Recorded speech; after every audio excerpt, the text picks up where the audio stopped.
నమస్కారం ETV news కి స్వాగతం ముందుగా ముఖ్యాంశాలు చరిత్రలో నిలిచేలా నేడు ప్రజాగలం సభ ఒకే వేదికపైకి మోదీ చంద్రబాబు పవన్ 10 లక్షల మందికి పైగా హాజరవుతారని అంచనా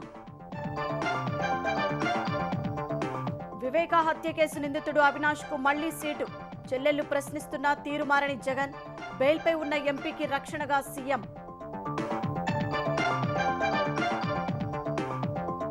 కోడ్ అమల్లోకి రాగానే చర్యలకు ఉపక్రమించిన ఏపీ సీఈఓ రాజకీయ పార్టీల ఫ్లెక్సీల తొలగింపు ప్రచారంలో వాలంటీర్లు పాల్గొంటే చర్యలు తప్పవన్న మీనా పారదర్శక ఎన్నికలే లక్ష్యమన్న తెలంగాణ ఎన్నికల ప్రధాన అధికారి నిఘా మరింత పెంచాలని ఆదేశాలు సరిహద్దుల్లో చెక్పోస్టుల ఏర్పాటుకు సూచన భారస ఎమ్మెల్సీ కవిత కస్టడీ పిటిషన్లో సంచలన విషయాలు 192 కోట్లు అక్రమంగా ఆర్జించారన్న ఈడీ కీలక సూత్రధారి ఆమెనన్న ఎన్ఫోర్స్మెంట్ డైరెక్టరేట్ నామినేటెడ్ పదవులను భర్తీ చేసిన తెలంగాణ సర్కార్ 37 కార్పొరేషన్లకు చైర్మన్ల నియామకం పర్యాటక అభివృద్ధి కార్పొరేషన్ చైర్మన్ గా పటేల్ రమేష్ రెడ్డి నేడు భారత్ జోడో న్యాయ యాత్ర ముగింపు సభ హాజరు కానున్న ప్రతిపక్ష నేతలు ముంబైలో విపక్ష ఇండియా కూటమి బల ప్రదర్శన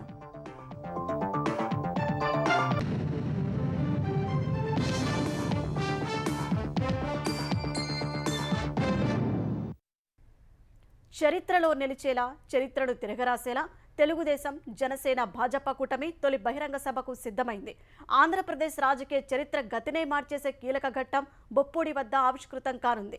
వైకాపా ప్రభుత్వ కబంధ హస్తాల నుంచి రాష్ట్రానికి విముక్తి కల్పించేందుకు 3 పార్టీలు చిలకలూరిపేట వేదికగా యుద్ధబేరీ మోగించనున్నాయి. ప్రధాని నరేంద్ర మోదీ, తెలుగుదేశం అధినేత చంద్రబాబు, జనసేన అధ్యక్షుడు పవన్ కళ్యాణ్ 10 ఏళ్ల తర్వాత ఒకే వేదికపైకి రానున్నారు. సార్వత్రిక సమరానికి ఆ త్రిమూర్తులు ఒకే వేదికపై నుంచి శంఖారావం పూరించనున్నారు. తెలుగుదేశం జనసేన భాజపా కూటమిగా ఏర్పడిన తర్వాత పల్నాడు జిల్లా చిలకలూరిపేట నియోజకవర్గం బొప్పుడి వద్ద తొలి భారీ బహిరంగ సభకు సర్వం సిద్ధమైంది.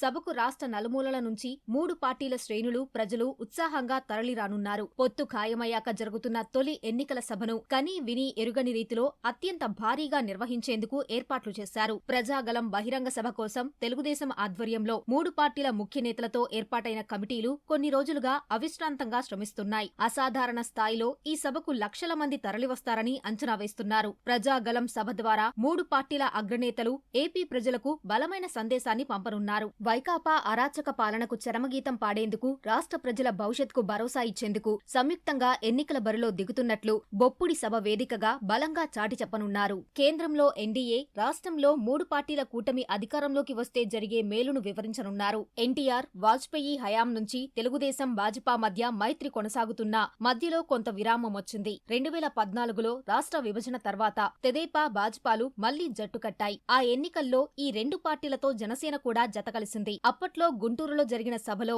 మోదీ, చంద్రబాబు, పవన్ ఒకే వేదికపై ఎన్నికల ప్రచారంలో పాల్గొన్నారు. మళ్లీ 10 ఏళ్ల తర్వాత ఇప్పుడు చిలకలూరిపేట వద్ద జరుగుతున్న సభలో 3 అగ్రనేతలు ఒకే వేదికపైకి వస్తున్నారు. ఇప్పటికే ఏపీలో తెలుగుదేశం, జనసేన విడివిడిగాను, సంయుక్తంగాను కొన్ని ఎన్నికల సభల్ని విజయవంతంగా నిర్వహించాయి. విజయనగరం జిల్లాలో లోకేష్ యువగలం పాదయాత్ర విజయోత్సవ సభతో మొదలైన ఆ పార్టీల ఎన్నికల ప్రచారం ఇప్పుడు ప్రజాగలం సభతో పతాక స్థాయికి చేరబోతోంది. ఏపీలో తెదేపా, జనసేనలతో పొత్తు ఖరారయ్యాక జరుగుతున్న తొలి బహిరంగ సభను దిగ్విజయం చేసేందుకు 3 పార్టీల శ్రేణుల్లో ఉత్సాహం వెల్లువెత్తుతోంది. అటు ప్రజాగలం సభకు వేలాది మంది పోలీసులతో బందోబస్తు నిర్వహించేందుకు యంత్రాంగం సన్నద్ధమైంది. ప్రధానమంత్రికి ఉండే ప్రోటోకాల్ నిబంధనలను అనుసరించి సభా ప్రదేశంలో భద్రతా చర్యలు చేపట్టారు. పోలీసులతో పాటు ప్రధాని భద్రతా సిబ్బంది 3 రోజులుగా సభా ప్రాంగణంలోనే ఉంటూ బందోబస్తు నిర్ణయాలు తీసుకున్నారు. ఎస్పీజీ బలగాలు ఆ ప్రాంగణాన్ని ఇప్పటికే తమ ఆధీనంలోకి తీసుకుని పూర్తి స్థాయిలో భద్రతను పర్యవేక్షిస్తున్నాయి. సభ వద్ద గుంటూరు రేంజ్ ఐజీ పాలరాజు నేతృత్వంలో 14 మంది ఐపీఎస్లు బందోబస్తును పర్యవేక్షించనున్నారు. సభకు భారీగా ప్రజలు తరలివస్తారన్న అంచనాలతో రహదారులపై ట్రాఫిక్ ఆంక్షలను విధించారు. పలు జాతీయ రహదారులపై ప్రయాణించే వాహనాలను దారి మళ్లించేలా చర్యలు చేపట్టారు. కాగా గన్నవరం విమానాశ్రయంలో ప్రభుత్వ ప్రధాన కార్యదర్శితో పాటు డీజీపీ ప్రధానికి స్వాగతం పలకనున్నారు. సాయంత్రం 5:15 సభా ప్రాంగణానికి ప్రత్యేక హెలికాప్టర్లో మోదీ విచ్చేస్తారు.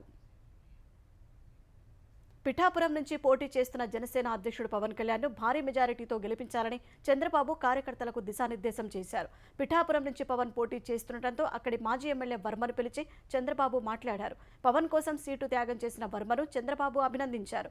అనంతరం ప్రసంగించిన వర్మ పొత్తు ధర్మంలో భాగంగా తామంతా జనసేనాని ఘన విజయం కోసం కృషి చేస్తామని స్పష్టం చేశారు. పురుషోత్తపట్నం ప్రాజెక్టును పూర్తి చేయాలని చంద్రబాబును కోరినట్టు చెప్పారు. బ్రహ్మగారు నియోజకవర్గాన్ని బ్రహ్మాండంగా నడిపించారు. కష్టాలు పడ్డారు, ఆర్థికంగా ఇబ్బందులు వచ్చాయి.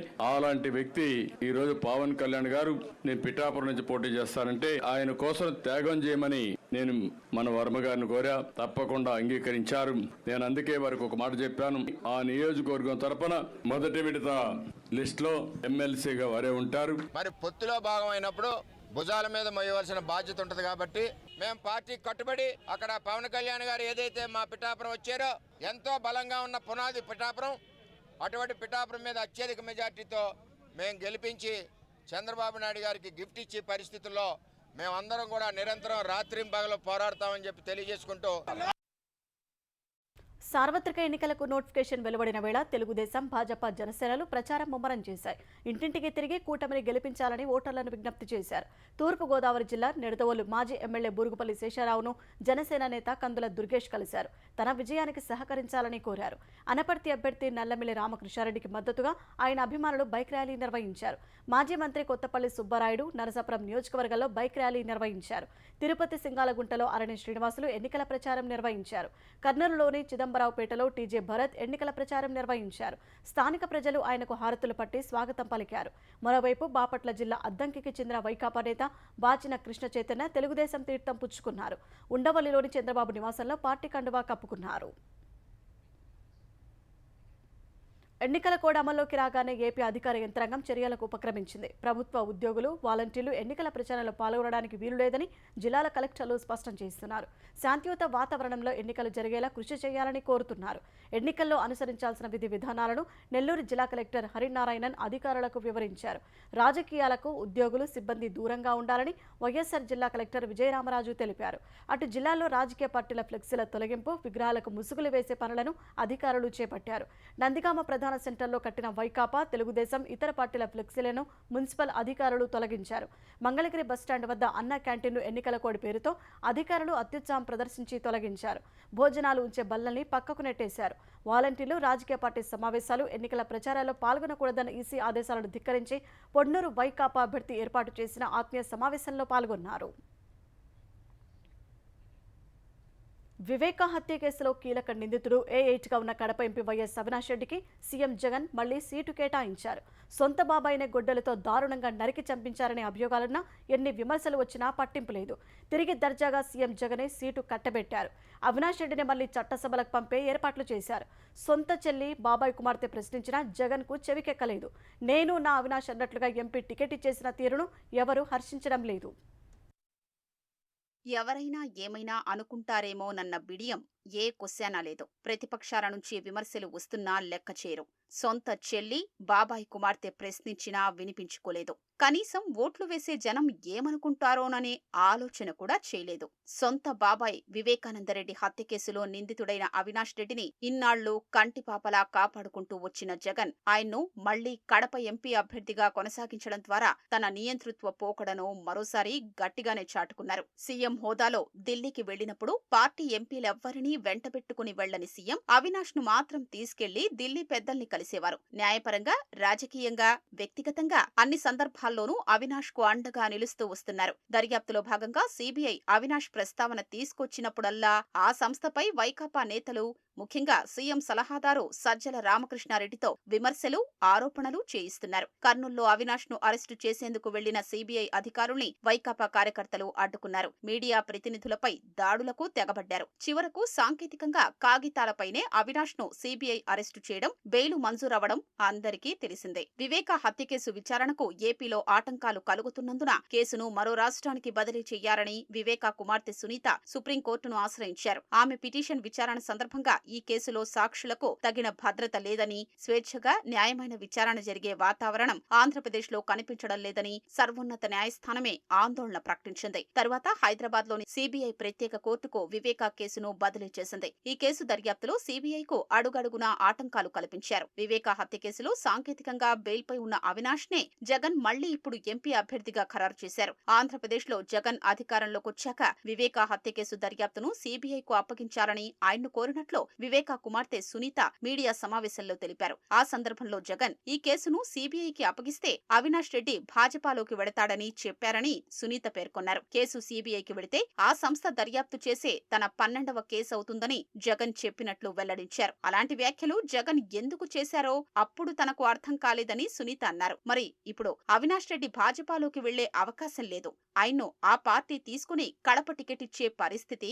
అంతకన్నా లేదు. అయినా అవినాష్ ను తన పార్టీ లోక్సభ అభ్యర్థిగానే జగన్ కొనసాగించడం వెనుక ఆంతర్యమేంటో ఆయనకే తెలియాలి. భారత అధినేత మాజీ ముఖ్యమంత్రి కేసీఆర్ లోక్సభ ఎన్నికల ప్రచారానికి సిద్ధమవుతున్నారు. బహిరంగ సభలు కాకుండా బస్సు యాత్రలు, రోడ్ షోల ద్వారా లోక్సభ ఎన్నికల కోసం ప్రజల్లోకి వెళ్లేలా ప్రణాళికలు రచిస్తున్నారు. అన్ని నియోజకవర్గాల్లో ఈ తరహా ప్రచారంతో ప్రజల్లోకి విస్తృతంగా వెళ్లవచ్చని భావిస్తున్నారు. కరీంనగర్లో కథనభేరి మోగించిన గులాబీ పార్టీ మరో 1-2 సభలు మాత్రమే నిర్వహించే అవకాశం కనిపిస్తోంది. వరంగల్, ఖమ్మం ప్రాంతాల్లో సభలు నిర్వహించే అవకాశం కనిపిస్తోంది. తెలంగాణ ప్రయోజనాలు నెరవేరాలంటే లోక్సభ ఎన్నికల్లో భారత రాష్ట్ర సమితి అభ్యర్థులను గెలిపించాలని ప్రజలకు విజ్ఞప్తి చేయనున్నారు. ప్రశ్నించే గొంతుకగా తమ పార్టీ అభ్యర్థులకు మద్దతు ఇవ్వాలని కోరనున్నారు. ఇప్పటికే 11 మంది అభ్యర్థులను ప్రకటించిన భారాస మిగిలిన జాబితా కూడా త్వరలోనే ఖరారు చేయనుంది. నాగర్ కర్నూలు నుంచి విశ్రాంత ఐపీఎస్ అధికారి ఆర్ఎస్ ప్రవీణ్ కుమార్ భారాస అభ్యర్థిగా బరిలో దిగే అవకాశం స్పష్టంగా కనిపిస్తోంది. 1-2 రోజుల్లోనే మిగిలిన అభ్యర్థుల ప్రకటన ఉంటుందని భారాస నేతలు భావిస్తున్నారు. తెలంగాణలో 17 లోక్సభ స్థానాలకు ఎన్నికలు. కంటోన్మెంట్ శాసనసభ స్థానానికి ఉప ఎన్నిక జరగనున్న వేళ నిఘాను పెంచి రాష్ట్రంతో పాటు అన్ని జిల్లాల సరిహద్దుల వద్ద చెక్ పోస్టులు ఏర్పాటు చేయాలని రాష్ట్ర ఎన్నికల ప్రధానాధికారి వికాస్ రాజ్ ఆదేశించారు. లోక్సభ ఎన్నికల షెడ్యూల్ వెలువడి ఎలక్షన్ కోడ్ అమల్లోకి వచ్చిన క్రమంలో అన్ని జిల్లాల కలెక్టర్లు, ఎన్నికల అధికారులు, ఎస్పీలతో వికాస్ రాజ్ వీడియో కాన్ఫరెన్స్ నిర్వహించారు. నిబంధనలకు విరుద్ధంగా నగదు, మద్యం తరలింపు నిల్వలపై నిఘా పెంచాలని స్పష్టం చేశారు. అటు తెలంగాణ ప్రభుత్వ ప్రధాన కార్యదర్శికి కేంద్ర ఎన్నికల సంఘం శనివారం లేఖ రాసింది. ప్రభుత్వ ప్రకటనలు సాయంత్రంలోగా తొలగించాలని, ఎలాంటి అడ్హాక్ నియామకాలు చేపట్టకూడదని పేర్కొంది. ఎన్నికల ప్రక్రియలో భాగస్వాములైన అధికారుల బదిలీలపై పూర్తి స్థాయిలో నిషేధం విధించినట్లు స్పష్టం చేసింది. దేశంలో సార్వత్రిక ఎన్నికల నగారం మోగిన వేళ ఇందుకు ఎన్నికల సంఘం భారీ స్థాయిలో భద్రతను కల్పించనుంది. రాష్ట్రాల పోలీసు సిబ్బందితో పాటు 3,40,000 మంది కేంద్ర బలగాలను రంగంలోకి దించనుంది. ఒక్క పశ్చిమ బెంగాల్లో 92,000 మంది అంటే 920 కంపెనీల కేంద్ర బలగాలు విధులు నిర్వర్తించనున్నాయి. ఉగ్రముప్పు పొంచి ఉన్న జమ్మూ కాశ్మీర్లో 63,500 మంది, నక్సల్ ప్రభావిత ప్రాంతం ఛత్తీస్గఢ్లో 36,000 మందిని భద్రతా సిబ్బందిని మోహరించనున్నారు. బీహార్లో 29,500, యూపీలో 25,200, ఏపీలో 25,000 మంది కేంద్ర బలగాలు ఎన్నికల విధులు నిర్వహిస్తారు. పలు రాష్ట్రాల్లో సున్నితమైన ప్రాంతాలను గుర్తించి ముందస్తుగా 2,000 కంపెనీలను దించడం మొదలుపెట్టారు. ఎన్నికల విధుల్లో భాగంగా స్థానికంగా కవాతు నిర్వహించి ఓటర్లలో విశ్వాసం పెంపొందించడం, ఈవీఎంలు, స్ట్రాంగ్ రూమ్లకు భద్రత, కౌంటింగ్ కేంద్రాల వద్ద భద్రతా విధులు నిర్వర్తిస్తారు. ఢిల్లీ మద్యం కేసులోని ప్రధాన కుట్రదారుల్లో భారత ఎమ్మెల్సీ కవిత ఒకరని, కీలక లబ్ధిదారు అని, ఆమె కింగ్ పిన్ అని ఈడీ పేర్కొంది. ఈ వ్యవహారంలో ఆప్ నేతలకు 100 కోట్ల లంచం ఇవ్వడమే కాకుండా 192.8 కోట్లను కవిత అక్రమంగా ఆర్జించినట్లు వెల్లడించింది. ఆమెను తమ కస్టడీకి ఇవ్వాలని కోరుతూ ఢిల్లీలోని రౌజ్ అవెన్యూ కోర్టులో దాఖలు చేసిన పిటిషన్లో ఈడీ పలు విషయాలను వెల్లడించింది. సౌత్ గ్రూపునకు చెందిన కవిత, శరత్ రెడ్డి, మాగంటి శ్రీనివాసరెడ్డి, రాఘవ సహా ఆప్ నేతలు కలిసి కుట్ర పన్నారని వివరించారు. ఢిల్లీ మద్యం కుంభకోణం కేసులో అరెస్ట్ చేసిన భారాస ఎమ్మెల్సీ కవితను కస్టడీకి ఇవ్వాలని దాఖలు చేసిన పిటిషన్లో ఈడీ కీలక విషయాలు వెల్లడించింది. ఈ కేసులో కవిత కీలకమైన వ్యక్తిగా వ్యవహరించారని పేర్కొంది. సౌత్ గ్రూపునకు చెందిన కవిత, శరత్ రెడ్డి, మాగుంట శ్రీనివాసులరెడ్డి, రాఘవ తదితరులు ఆప్ నేతలతో కలిసి కుట్ర పన్నారని తెలిపింది. మద్యం విధానాన్ని తమకు అనుకూలంగా రూపొందించినందుకు మధ్యవర్తుల ద్వారా ఆప్ నేతలకు లంచం రూపంలో 100 కోట్లు సమర్పించడం సహా 192.8 కోట్లను కవిత అక్రమంగా ఆర్జించినట్లు వెల్లడించారు. ఢిల్లీ సీఎం కేజ్రీవాల్ అప్పటి ఉప ముఖ్యమంత్రి మనీష్ సిసోదియాతో కవిత బృందం ఒప్పందం కుదుర్చుకుందని ఆప్ నేతలకు లంచం ఇచ్చినందున కవితకు అనుకూలంగా మద్యం విధానం రూపొందిందని ఈడీ తెలిపింది. అలాగే కవిత బినామీ అరుణ్ రామచంద్ర పిల్లైకి ఇండో స్పిరిట్ లో ఎలాంటి పెట్టుబడి లేకుండానే భాగస్వామ్యంతో పాటు మద్యం ఉత్పత్తిలో దేశంలోనే పేరొందిన పెర్నాడ్ రికార్డు సంస్థలో డిస్ట్రిబ్యూషన్ వ్యాపారం దక్కిందని తెలిపింది. ఈ క్రమంలోనే 2021-22 ఢిల్లీ మద్యం పాలసీలో L1 గా నిలిచిన ఇండో స్పిరిట్ కు అత్యధిక లాభాలు దక్కాయని పిటిషన్లో వెల్లడించింది. మద్యం పాలసీలో హోల్సేలర్లకు లాభాల వాటాను 12% పెంచడం ద్వారా సౌత్ గ్రూప్ నకు లబ్ధి చేకూరడమే కాకుండా వాటిల్లో నుంచే ఆప్ నేతలకు అక్రమ నిధులు అందేలా కుట్ర జరిగిందని పిటిషన్లో పేర్కొంది. కవిత మనీ లాండరింగ్ కు పాల్పడినట్లు నిర్ధారణకు రావడంతో అరెస్ట్ చేసినట్లు వెల్లడించారు. మద్యం పాలసీలో కవిత బృందానికి అనుకూల విధానాల రూపకల్పన కుట్రకు 2021 మార్చి 19న కేజ్రీవాల్, మనీష్ సిసోదియా ప్రతినిధి విజయ్ నాయర్ హైదరాబాద్ పర్యటనకు మధ్య సంబంధముందని ఈడీ పిటిషన్లో వివరించింది. ఆ మరుసటి రోజు హైదరాబాద్ కు చెందిన ఆడిటర్ బుచ్చిబాబు ఫోన్లో వాట్సాప్ చాటింగ్ల విశ్లేషణలో ఇది తెలిసిందని పేర్కొంది. అయితే మార్చి 15-19 మధ్య ఢిల్లీ ప్రభుత్వంలో కేజ్రీవాల్, స్టెనో సునీల్ సింఘాల్ మధ్య జరిగిన ఉత్తర ప్రత్యుత్తరాల మేరకు కాకుండా విజయ్ నాయర్ కవితను హైదరాబాద్ లో కలిసి వెళ్లిన తర్వాత 22న మద్యం విధానం నివేదికకు తుదిరూపం వచ్చినట్లు గుర్తించినట్లు ఈడీ కోర్టు దృష్టికి తీసుకెళ్లింది. 2023 ఆగస్టు 8న కవిత వ్యక్తిగత సిబ్బంది నుంచి ఈడీ వాంగ్మూలం సేకరించింది. ఈ మేరకు కవిత అనుచరుడు అభిషేక్ బోయిన్పల్లి సూచనల మేరకు దినేష్ అరోరా కార్యాలయం నుంచి తాను 2 పెద్ద సంచుల్లో డబ్బును తీసుకెళ్లి వినోద్ చౌహాన్ అనే వ్యక్తికి అప్పగించినట్లు అతను వెల్లడించాడు. మరో సందర్భంలో ఢిల్లీ నారాయణ తోడాపూర్ సమీపంలోని చిరునామాకు 2 సంచుల్లో డబ్బును తీసుకెళ్లి అతడికి అప్పగించినట్లు అంగీకరించాడు. వినోద్ చౌహాన్ అదే డబ్బును గోవాలో ఆప్ ఎన్నికల ఖర్చుల కోసం హవాలా మార్గంలో పంపించినట్లు దర్యాప్తులో తేలిందని ఈడీ పేర్కొంది. 2023 మార్చి 11న ఈడీకి సమర్పించిన తన ఫోన్లో ఒకదానిలో డేటాను కవిత తొలగించారని ఈడీ తెలిపింది. తాను ఫేస్ టైమ్, వాట్సాప్ వినియోగించినట్లు స్వయంగా అంగీకరించిన ఫోన్లో ఆ యాప్ ఎలాంటి డేటా లేదని, ఇది అడిగితే సమాధానం దాటవేశారని ఈడీ రిపోర్టులో తెలిపింది. విశ్లేషణ నిమిత్తం 9 ఫోన్లను అప్పగించినప్పటికీ వాటిని ఫార్మెట్ చేయడంతో డేటా లేదని విచారణలో తేలింది. ఎందుకు ఫార్మెట్ చేశారని అడిగితే సరైన సమాధానం ఇవ్వలేదని ఈడీ అధికారులు వివరించారు. మద్యం కేసులో పలువురు నిందితుల నుంచి సేకరించిన వాంగ్మూలాన్ని ఆధారంగా కవిత పాత్రను ఈడీ నిర్ధారించింది. కవితను 7 రోజుల పాటు ఈ వాంగ్మూలాల ఆధారంగా ప్రశ్నించే అవకాశముంది. అనంతరం మరికొందరిని ప్రశ్నించే అవకాశముంది. కేంద్ర దర్యాప్తు సంస్థలు ఏడాది కాలంగా అనేక ఆధారాలు సేకరించిన తర్వాతే ఢిల్లీ మద్యం కేసులో భారాస ఎమ్మెల్సీ కవితను అరెస్టు చేశాయని భాజపా రాజ్యసభ సభ్యుడు కె లక్ష్మణ్ అన్నారు. ఇప్పటికే ఢిల్లీలోని ఆమ్ ఆద్మీ ప్రభుత్వంలో సగం మంది మంత్రులు కూడా ఇదే కేసులో జైలుకు వెళ్లారని తెలిపారు. మద్యాన్ని ఇతర రాష్ట్రాలకు తరలించిన చరిత్ర భారాసకి దక్కుతుందని లక్ష్మణ్ విమర్శించారు. మద్యం కుంభకోణంతో సంబంధం లేకుంటే కోర్టులను ఆశ్రయించాలని భారాస నేతలకు సూచించారు. నిష్పక్షపాతంగా దర్యాప్తు చేసిన ఈడీ పనితీరును రాజకీయాలతో ముడిపెట్టడం సరికాదన్నారు. తెలంగాణలో కాంగ్రెస్ను అధికారంలోకి తీసుకొచ్చేందుకు కృషి చేసిన నాయకులకు గత అసెంబ్లీ ఎన్నికల్లో టికెట్లు దక్కని నేతలకు ప్రభుత్వం నామినేటెడ్ పదవులు కట్టబెట్టింది. మొత్తం 37 మందికి పదవులు ఇచ్చింది. టీఎస్ఆర్టీసీ, ఐఐసీ మినహా ముఖ్యమైన పదవులు వీరికి కేటాయించింది. సూర్యాపేట అసెంబ్లీ టికెట్ ఆశించిన పటేల్ రమేష్ రెడ్డికి టూరిజం డెవలప్మెంట్ కార్పొరేషన్, యువజన కాంగ్రెస్ రాష్ట్ర అధ్యక్షుడు శివసేనారెడ్డికి స్పోర్ట్స్ అథారిటీ, ఎస్ఎస్ఎల్ అధ్యక్షుడు ప్రీతంకు ఎస్సీ కార్పొరేషన్ చైర్మన్ పదవులను ఇచ్చారు. ఓబీసీ చైర్మన్ గా Nuthi Srikanth Goud, seed development corporation chairman గా అన్వేష్ రెడ్డి, మాజీ ఎమ్మెల్యే అనిల్ కు మినరల్ డెవలప్మెంట్ కార్పొరేషన్ చైర్మన్ గా పదవులను కట్టబెట్టారు. రాయల నాగేశ్వరరావుకు వేర్ హౌసింగ్ కార్పొరేషన్, మహిళా కాంగ్రెస్ అధ్యక్షురాలు నేరళ్ల శారదకు మహిళా కమిషన్ చైర్మన్, మహిళా సహకార అభివృద్ధి సంస్థ చైర్మన్ గా బండ్రు శోభారాణిని నియమించారు. గురునాథ్ రెడ్డికి పోలీస్ హౌసింగ్ కార్పొరేషన్ చైర్మన్ పదవి ఇవ్వగా మరో 19 మందికి పలు నామినేటెడ్ పదవులు ప్రభుత్వం కట్టబెట్టింది. తెలంగాణలో విపక్ష భారాస నుంచి రాజీనామాలు కొనసాగుతున్నాయి. వరంగల్ భారాస ఎంపీ పసునూరి దయాకర్ సహా పలువురు కార్పొరేటర్లు తమ అనుచరులతో కలిసి కాంగ్రెస్ తీర్థం పుచ్చుకున్నారు. గాంధీభవన్లో మంత్రి కొండా సురేఖ, పీసీసీ కార్యనిర్వాహక అధ్యక్షుడు మహేష్ కుమార్ గౌడ్ వారికి కండువాలు కప్పి పార్టీలోకి ఆహ్వానించారు. వరంగల్లో మాజీ మంత్రులు ఎర్రబెల్లి దయాకర్ రావు, కడియం శ్రీహరి భారాసాను భ్రష్టు పట్టించారని, తనపై వివక్ష చూపారని ఈ సందర్భంగా పసునూరి దయాకర్ విమర్శించారు. అటు వరంగల్ జిల్లా భారాస అధ్యక్షుడు వర్ధన్నపేట మాజీ ఎమ్మెల్యే ఆరూరి రమేష్ పార్టీ ప్రాథమిక సభ్యత్వానికి రాజీనామా చేశారు. పార్టీ తనకు కల్పించిన అవకాశాలకు ధన్యవాదాలు తెలుపుతూ రాజీనామాను ఆమోదించాలని భారాస అధినేత కేసీఆర్ కు లేఖ రాశారు. హైదరాబాద్లో ఇవాళ భాజపా రాష్ట్ర అధ్యక్షుడు కిషన్ రెడ్డి సమక్షంలో ఆ పార్టీలో చేరనున్నట్లు తెలిపారు. వరంగల్ పార్లమెంట్ అభ్యర్థిగా ఆరూరిని భాజపా బరిలోకి దింపనున్నట్లు సమాచారం. ఏపీ వ్యాప్తంగా 6 జిల్లాలోని మొత్తం 87 మండలాలను కరవు మండలాలుగా ప్రకటిస్తూ ప్రభుత్వం నోటిఫికేషన్ జారీ చేసింది. సరైన వర్షాలు లేకపోవడంతో 63 మండలాలు తీవ్రస్థాయి, 24 మండలాలు మధ్యస్థాయి కరవును ఎదుర్కొంటున్నట్లు పేర్కొంది. నెల్లూరు జిల్లాలో 10, కర్నూలు 18, నంద్యాల 13, అనంతపురం 14, సత్యసాయి 1, ప్రకాశంలో 31 మండలాలు కరవు బారిన పడినట్లు తెలిపింది. ఈ మండలాల్లోని రైతులకు పంట నష్ట పరిహారం అందేలా చర్యలు చేపడుతున్నట్లు స్పష్టం చేసింది. ఆంధ్రప్రదేశ్లో గ్రూప్ 1 స్క్రీనింగ్ పరీక్షకు సంబంధించి అన్ని ఏర్పాట్లు పూర్తి చేశామని ప్రభుత్వ ప్రధాన కార్యదర్శి జవహర్ రెడ్డి పేర్కొన్నారు. పరీక్ష ఏర్పాట్లపై జిల్లాల కలెక్టర్లు, ఎస్పీలతో వీడియో సమావేశం నిర్వహించారు. రాష్ట్ర వ్యాప్తంగా 301 కేంద్రాల్లో పరీక్షలు జరుగుతాయని సీఎస్ తెలిపారు. ప్రిలిమ్స్ పరీక్షకు మొత్తం 1,48,881 మంది అభ్యర్థులు హాజరవుతారని వెల్లడించారు. ఇవాళ ఉదయం 10 గంటల నుంచి మధ్యాహ్నం 12 గంటల వరకు పేపర్ 1, మధ్యాహ్నం 2 గంటల నుంచి సాయంత్రం 4 గంటల వరకు పేపర్ 2 స్క్రీనింగ్ పరీక్షలు జరుగుతాయన్నారు. పరీక్షలు జరిగే ప్రాంతాల్లో 144వ సెక్షన్ అమల్లో ఉంటుందన్నారు. అవాంఛనీయ ఘటనలు జరగకుండా చర్యలు చేపట్టాలని పోలీస్ శాఖకు సూచించారు. కంట్రోల్ రూమ్ ద్వారా పరీక్షలు జరుగుతున్న తీరును నిరంతరం పర్యవేక్షించాలని ఏపీపీఎస్సీ అధికారులను ఆదేశించారు.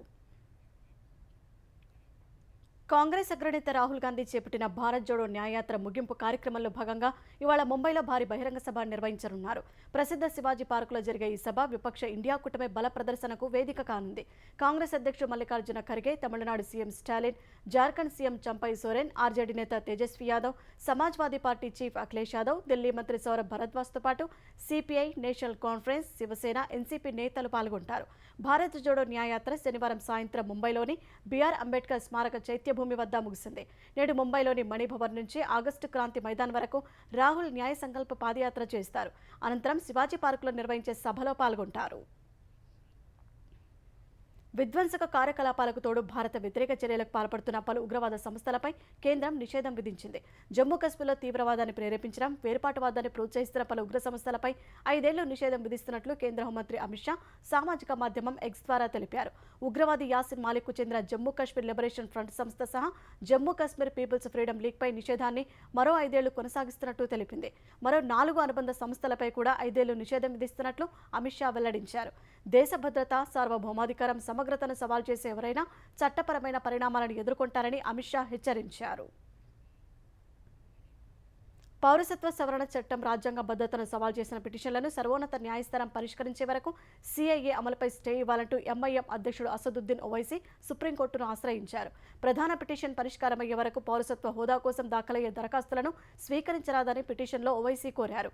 అంతేకాదు చట్టంలోని సెక్షన్ 2(1)(b) కింద ఎవరికి ఆశ్రయం ఇవ్వొద్దని విజ్ఞప్తి చేశారు. వివాదానికి మూలమైన ఈ నిబంధన ప్రకారం 2014 డిసెంబర్ 31కి ముందు ఆఫ్ఘాన్, బంగ్లాదేశ్, పాక్ నుంచి చెల్లుబాటయ్యే ధృవపత్రాలు లేకుండా భారత్లోకి ప్రవేశించిన హిందువులు, సిక్కులు, జైనులు, బౌద్ధులు, పార్సీలు, క్రైస్తవులను అక్రమ వలసదారులుగా పరిగణించారు. భారత నౌకాదళం మరో సాహసోపేతమైన ఆపరేషన్ చేపట్టి సముద్ర దొంగల ఆట కట్టించింది. మార్చి 15న జరిగిన డేరింగ్ రెస్క్యూ ఆపరేషన్లో 35 మంది సోమాలియన్ సముద్ర దొంగలను అదుపులోకి తీసుకున్నట్లు ఇండియన్ నేవీ తాజాగా ప్రకటన విడుదల చేసింది. సముద్ర దొంగలు గతేడాది డిసెంబర్ 24న హైజాక్ చేసి స్థావరంగా చేసుకున్న ఎంవీ రియన్ నౌకను ఐఎన్ఎస్ కోల్కతా యుద్ధ నౌక సాయంతో అడ్డగించినట్లు పేర్కొంది. పైరెట్ల వద్ద బందీలుగా ఉన్న 17 మంది సిబ్బందిని సురక్షితంగా విడిపించినట్లు వెల్లడించింది. భారత తీరానికి 2600 కిలోమీటర్ల దూరంలో ఉన్న సోమాలియన్ సముద్ర జలాల సమీపంలో INS Subhadra, high altitude long endurance డ్రోన్లు, PHE-1 ఎయిర్ క్రాఫ్ట్ సాయంతో ఈ ఆపరేషన్ చేపట్టినట్లు వెల్లడించింది.